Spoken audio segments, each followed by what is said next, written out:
Doctor Iqbal نے کہا تھا تم وہ آپس میں غضبناک وہ آپس میں رحیم. تمہیں غصہ بڑی جلدی آتا ہے. بھائی بھائی میں جھگڑا ہے, میاں بیوی میں جھگڑا ہے, گھر گھر میں فساد ہے, تھوڑی سی بات ہو جائے تو سب رشتے ٹوٹنے کو تیار. چائے ایسی بنا دی تو رشتہ ختم, کپڑوں پہ پرہیز نہیں ہوئی تو بیوی کو ڈانٹنا. کتنا لڑتے ہو یار, ایسے کیوں کرتے ہو؟ پھر نماز کے لیے وقت کہاں سے نکالو گے تم اگر دنیا میں اتنا گم ہو جاؤ گے؟ اپنے بزرگوں کو دیکھو نا, انہوں نے کدھر ٹائم نکالا کہ عشق مصطفیٰ میں بڑا بیان کر سکتا ہوں تمہیں خوش کرنے کے لیے, لیکن تھوڑی ریئلسٹک جو ہے, جو ریئل زندگی ہے اس پہ بھی توجہ کرو آپ, جو ہماری اصل زندگی ہے. اللہ جزائے خیر سبھی کو اللہ برکت عطا فرمائے. انشاءاللہ آئیں گے, ایسی بات آئیں گے نا. اچھا ٹھیک ہے. درود پاک پڑھو, اللہم صلی علی سیدنا مولانا محمد مبارک وسلم صلی اللہ علیہ وسلم.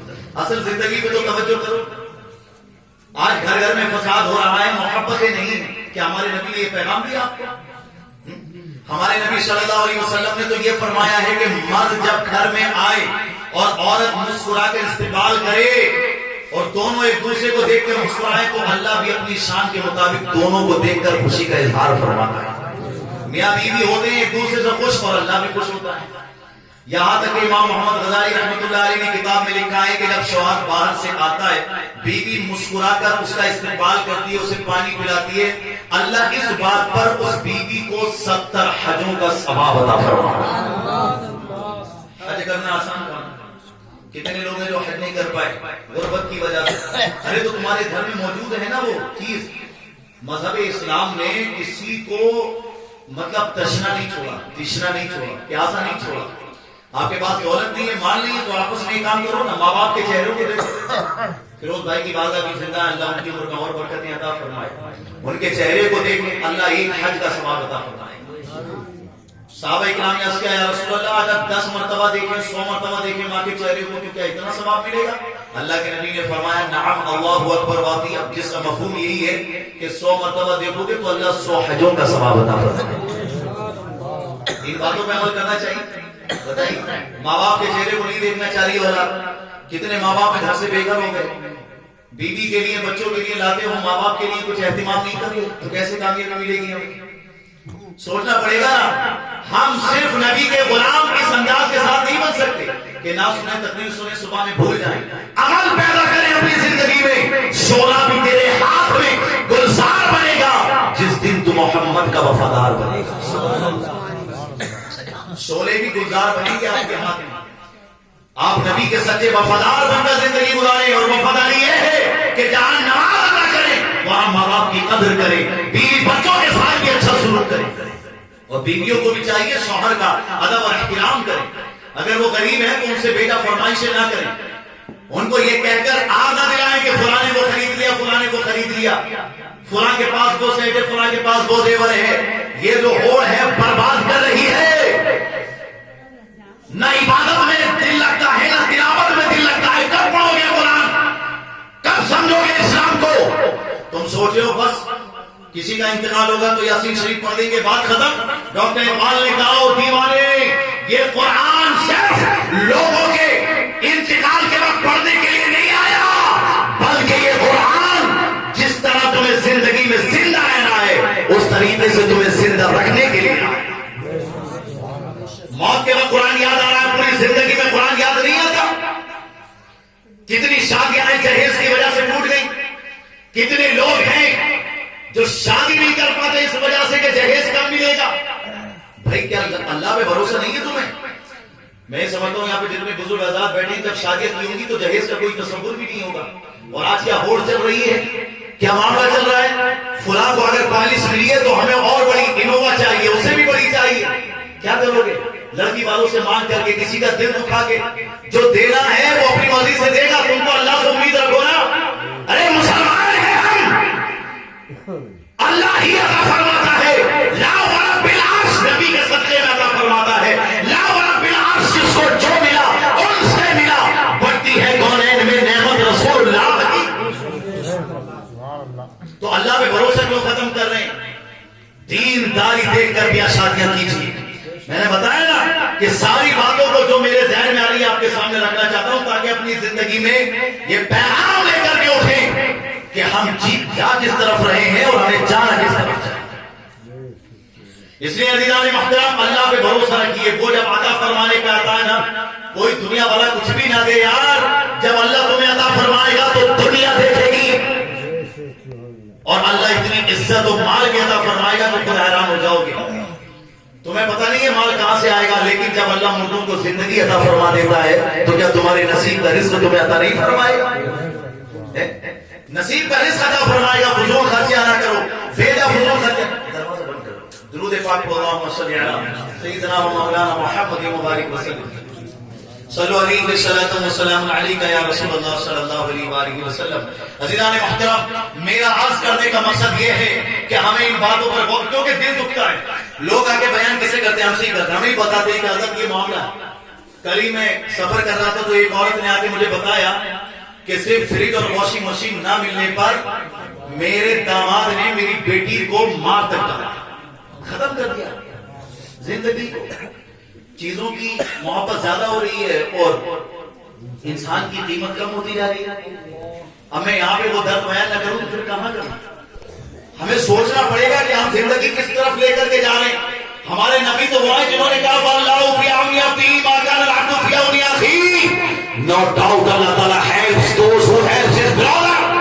تم اگر چاہتے ہو کہ اللہ تمہاری مدد کرے تو تمہیں اپنے بھائیوں کی مدد کرنی چاہیے. ارے پیسہ دے کے مدد نہیں کر سکتے تو کم سے کم اس کا مال چھین کے تو اس کو تنگ نہ کرو. لڑکا ایسا کیا کرتا ہے لڑکی کے لیے کہ اس کو سامان ملے. کیا لڑکی کو ہی ضرورت ہے لڑکے کی؟ لڑکے کو ضرورت نہیں ہے لڑکی کی, دونوں کو ہی ضرورت ہے ایک دوسرے کی. بتاؤ, اسلام نے تو یہ رکھا کہ اسے اور مہر ملے. میں بتانا چاہتا ہوں بھائی شریعت پہ عمل کرنا ضروری. آپ ہو میں ہوں, اگر عمل کریں گے تو عزت دار بنیں گے, نہ تو ذلیل خوار ہوتے رہیں گے. میں تو کہتا ہوں اگر عام آدمی شریعت پر عمل کرے گا اللہ اسے عزت عطا فرمائے گا. اگر مولوی عمل نہیں کرے گا وہ ذلیل ہو جائے گا. اگر مولوی عمل کرے گا تو وہ بھی عزت پائے گا, اور اگر عام آدمی شریعت پر عمل کرے گا تو اللہ اسے بھی عزت عطا فرمائے گا. سمجھے ہو, شریعت ایک تلوار ہے, گرتی ہے تو کاٹتی چلی جاتی ہے. نہ سید کو دیکھتی ہے, نہ پٹھان کو دیکھتی ہے, نہ خان کو دیکھتی ہے, نہ مولوی کو دیکھتی ہے, نہ مفتی کو دیکھتی ہے, نہ عام آدمی کو دیکھتی ہے. شریعت ایک تلوار ہے, جب چلتی ہے تو چلتی چلی جاتی ہے. اگر وہ دیکھتی ہے تو رسول اللہ کے قانون کو دیکھتے ہیں. جو عمل کرے گا عزت پائے گا, عمل نہیں کرے گا تو ذلیل ہو جائے گا. اس لیے میں بتانا چاہتا ہوں عمل کرو. شیطان کو حرص دلاتا ہے, شیطان کو لالچ پیدا کرتا ہے دل میں, لیکن تم یہ اپنے ذہن میں رکھ لو اللہ کے نبی نے فرمایا کہ ابن آدم کو اس وقت تک موت نہیں آ سکتی جب تک وہ اپنے نصیب کا رزق نہ کھا لے. جب نصیب کا رزق کھا لے گا تو چلا جائے گا دنیا سے. 25 سال کی عمر میں رزق پورا, موت آ جائے گی, ایکسیڈنٹ ہو جائے گا, دل پھٹ جائے گا, اٹیک آ جائے گا, ختم کہانی. اور موت نہیں آئے گی تو 94 سال کی عمر میں بھی جوان نظر آئے گا. ہے نہیں وہ صحابی رسول, اللہ کے نبی نے سر پر اور چہرے پہ ہاتھ پھیر دیا. نبی کی نظر کرنے کی, چہرے پر سر پر ہاتھ پھیر دیا. 94 سال کی عمر میں بھی وہ صحابی رسول, ان کے نہ سر کے بال سفید ہوئے نہ داڑھی کے بال, سر کے بال بھی کالے اور داڑھی کے بال بھی کالے. 94 ایئرس کی عمر میں بھی دیکھو آپ جوان نظر آتے تھے. ارے نظر کرم ان کی ہونی چاہیے بھائی. جب نظر کرم ہو تو الحمدللہ بڑی طاقتیں ملا کرتی ہیں, بڑی عزتیں ملا کرتی ہیں. تو تم اپنے نبی سے مانگو نا, ان کے دربار میں جو جاتا ہے یہیں سے بیٹھ کے اگر توجہ کرو گے تو انشاءاللہ وہ اتنا عطا فرمائیں گے کہ لڑکی والا کا صرف لڑکی دے دے گا, آپ خوش رہیں گے, کیونکہ دولت تو ساری اللہ ہی کے ہاتھ میں ہے. سبھی کچھ تو اس کے ہاتھ میں ہے. تو آپ کسی کو دے کے مدد نہیں کر سکتے تو کسی سے لے کے بھی اس کا دل پریشان مت کیجیے. میرا یہ کہنا ہے کوئی اپنی مرضی سے قضا کرے, لیکن آپ صرف ایک چیز دیکھیں, فظفر بذات الدین. ہمارے نبی نے فرمایا شادی کے موقع پہ کوئی برادری دیکھتا ہے, کوئی حسن و جمال دیکھتا ہے, کوئی دولت اور مال دیکھتا ہے, اور کوئی دینداری دیکھتا ہے. مولانا نفیس صاحب بیٹھے, آپ ان سے پوچھیں. ہمارے نبی نے فرمایا اگر کامیابی چاہتے ہو فظفر بذات الدین, تو تم دینداری دیکھو. فظفر بذات الدین, تم دینداری دیکھو. یہ مت دیکھو کہ وہ جو آ رہی ہے ہاتھوں میں سونے کے کنگن لائے گی کہ نہیں, پیروں میں سونے کی پاگل لائے گی کہ نہیں, اور گلے میں سونے کا جو ہار ہے وہ لائے گی کہ نہیں, ماتھے میں سونے کا ٹیکا لائے گی کہ نہیں. یہ مت دیکھو, بلکہ یہ دیکھو کہ اس کا سر سجدوں سے آباد ہوا ہے کہ نہیں, اس کے دل میں حضرت فاطمہ کی محبت ہے کہ نہیں. نعرہ تکبیر. یہ چیز دیکھو، حضرت فاطمہ نماز پڑھتی تھی، ساری رات عبادت کرتی تھی. ایک مرتبہ فاقہ تھا، ابھی تو 5 وقت کھا کے 5 وقت کی نماز ادا نہیں کرتے، 3-4 وقت کھانے کے بعد بھی. لیکن حضرت فاطمہ 5 دن کا فاقہ تھا، پھر بھی نماز ادا کر رہی تھی. بے ہوش ہو کے جب مصلی پر آپ تشریف لے آئیں، یعنی بے ہوش ہو گئی زمین پر تشریف لے آئیں، اللہ کے نبی صلی اللہ علیہ وسلم قریب میں چارپائی پر تشریف فرماتے. پوچھا بیٹی کیا ہوا؟ عرض کرنے لگی ابا جان 5 دن کا فاقہ ہے.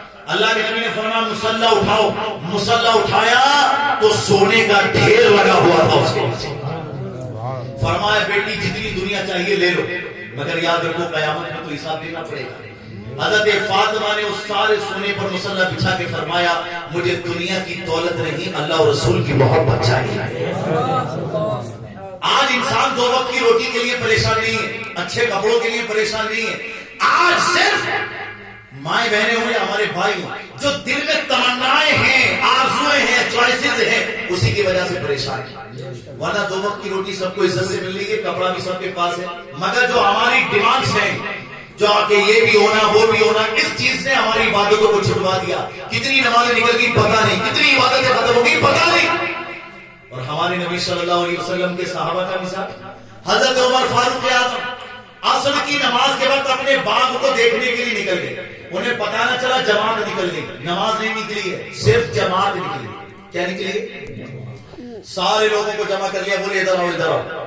دیکھو بھئی میں نے جو ہے عصر کی نماز کے وقت میں چلا گیا تھا اپنے باپ کو دیکھنے کے لیے، مجھے پتہ نہیں، جماعت نکل گئی، مجھے بڑا افسوس ہوا. تم سارے کے سارے جمع ہو جاؤ اور گواہ ہو جاؤ اس بات کے کہ جس باغ کو دیکھنے کی وجہ سے عصر کی جماعت نکلی ہے، میں نے اس سارے باغ کو اللہ کے نام پہ فقیروں میں صدقہ کر دیا. ابھی 10-20 روپے کا 50-100 روپے کا نقصان ہو جائے تو آدمی نماز چھوڑ ڈالتا ہے اور اس کو فکر نہیں رہتی. اور انہوں نے پورے کا پورا باغ صرف نماز عصر کی جماعت کے لیے. اور ابھی کتنی نمازیں نکل گئی ہمیں پتہ نہیں، صرف جیتے جا رہے ہیں زندگی. تو اب یہ جو محفل ہو رہی ہے اپنے اندر ایک مزاج پیدا کرو. جمعے کی مبارک رات ہے، فجر کی نماز انشاءاللہ سب باجماعت ادا کرو، نماز ادا کرو، نمازی بنو. اللہ توفیق دے تو تہجد بھی پڑھو، توفیق تو اللہ ہی دیتا ہے. دیکھو پھر گھر میں کیسی برکتیں حاصل ہوتی ہیں. ارے کچھ نہ بھی ہوگا پھر بھی دل کو اللہ سکون عطا فرمائے گا. دل کا سکون سب سے بڑی چیز ہے. اگر یہ نہ ہو نا تو آدمی کو دولت سب کچھ بیکار لگتا ہے. دل کا سکون سب سے بڑی دولت ہے. آپ کے پاس سب کچھ ہے کھانے پینے کو، لیکن اگر دل میں سکون نہیں تو بربادی. اس لیے آپ عمل کرو. کسی کا دل دکھایا ہے تو اس کا دل، اس سے معافی مانگ لو نا. معافی مانگنے سے چھوٹے نہیں ہوتے. کچھ لوگ ہوتے ہیں ارے میں شوہر ہو کے بیوی سے معافی مانگوں گا، اس کی اوقات کیا؟ 2 مہینے تک وہ ادھر پڑی ہے یہ ادھر پڑا ہے، تب دونوں رہیں، تب پریشان دونوں ہیں.